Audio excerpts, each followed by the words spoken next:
అందరికీ నమస్కారం అండి. ఈరోజు పొద్దున్నే 6 గంటలకు జరిగిన సంఘటన. మా మిస్సెస్ వాకింగ్కి వెళ్ళింది 6 గంటలకి.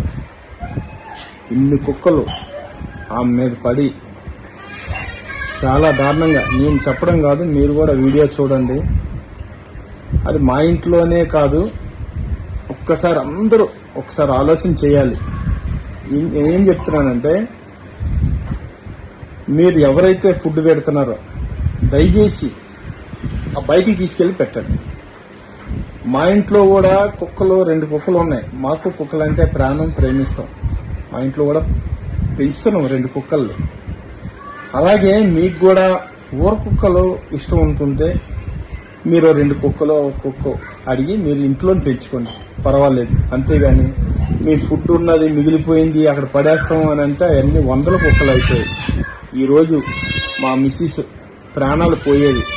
ఆమె పెద్ద ఆమె కనుక ఎంత స్ట్రగుల్ అయిందో మీరే చూడండి. ఆ ప్లేస్లో మీ మిస్సెస్ కానీ, మీ చెల్లి కానీ, మీ అక్క కానీ, మీ అమ్మ కానీ ఎవరైనా ఉంటే పరిస్థితి ఏంది? పెద్దోళ్ళ సంగతి. అలాగే చిన్నపిల్లలు బతుకుతారా? ఆ వీడియోని చూడండి. చిన్నపిల్లలు కానీ దొరికారంటే, ఆ కుక్కలు దొరికితే బతుకుతారా? అందరూ మానవత్వంతో ఆలోచించుకొని దయచేసి ఆ కుక్కలకు మీరు ఏమైనా ఫుడ్ పెట్టాలంటే గేట్ బయట పెట్టండి. లేదు మీరు కుక్కలంటే పెంచుకుంటాం అనుకుంటే 2 కుక్కలు తీసుకొచ్చి మీ ఇంట్లో పోషించండి.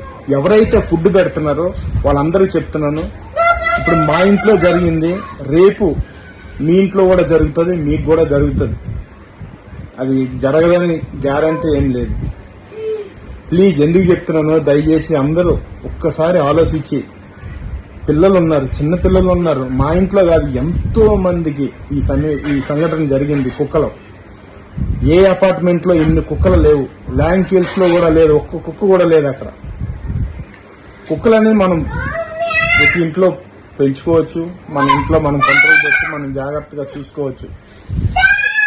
ఊర కుక్కల్ని మనం అలాగ అందరినీ అలా ఫుడ్, మిగిలిపోయిన ఫుడ్ అలా పెట్టి బకెట్లు అలా వేస్తే అవి తిని పెరిగి చాలా ప్రాబ్లమ్స్ అవుతుంది కూడా.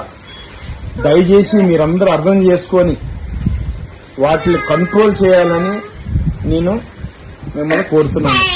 అందరూ మానవత్వంతో. ఈరోజు మనిషికి అలా జరిగింది, మనం కుక్కల కోసం ఆలోచిస్తున్నాం. అరే అంటే పోలీస్ కంప్లైంట్ ఇచ్చి అవన్నీ చేసి వాళ్ళు కూడా ఒక ఆలోచన, ఒక మానవత్వంతో ఆలోచిస్తారు. కుక్కలకి ఇచ్చే ఇల్లు మనుషులకి ఇవ్వరా? ఎంత దారుణం అది. కుక్కలు కొట్టమని లేకపోతే ఏదైనా చేయమని నేను అనట్లేదు. మనం ఆలోచించండి. ఏమనంటే తీసుకెళ్లి పోలీస్ కంప్లైంట్ ఇచ్చి, ఈ రోజు నా భార్య ఈరోజు కుక్కలతో బలైపోవాల్సింది, చచ్చిపోవాల్సింది. పెద్దగా సరిపోయింది, చిన్నపిల్ల అయితే ఏందవుతుంది? ఒక్కసారి అందరూ ఆలోచన చేసుకొని దయచేసి మీరు వాటికి ఫుడ్ అది పెడితే బయట పెట్టండి.